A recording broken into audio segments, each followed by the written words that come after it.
Hi, I'm Keith Metz-Porosny. I'm with FLIR Systems, and we're here at the LA Auto Show, and I want to show you thermal imaging. Thermal imaging is a fantastic technology for autonomous vehicles, and the reason why, it can see heat energy.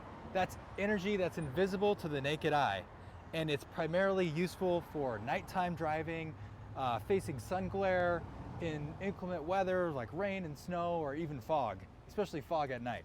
What's inside? So what's inside is we got some cameras set up here to show folks who are here at the show what they're seeing with the thermal imaging camera. So in the upper right is actually a live feed of thermal looking down the street. Upper left obviously is a visible camera that we all know well, and then below that is LiDAR. So what we're trying to show is the difference between thermal, visible, and LiDAR, and the value it brings to the autonomous industry. And those primary use cases are to be able to see things far down the road, especially at night, and allow the car to make appropriate decisions. So you can imagine if you're driving down a country road, it's raining outside, you're not gonna be able to stop as fast.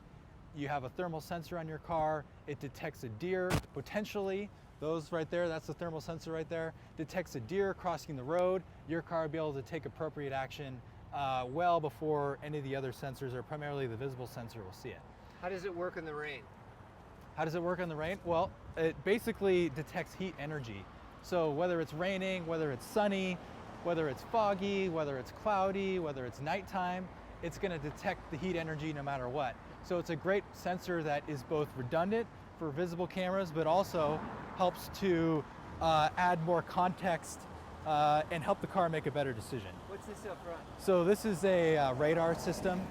It's part of our AEB system, and that's another great use case for thermal imaging technology is automatic emergency braking.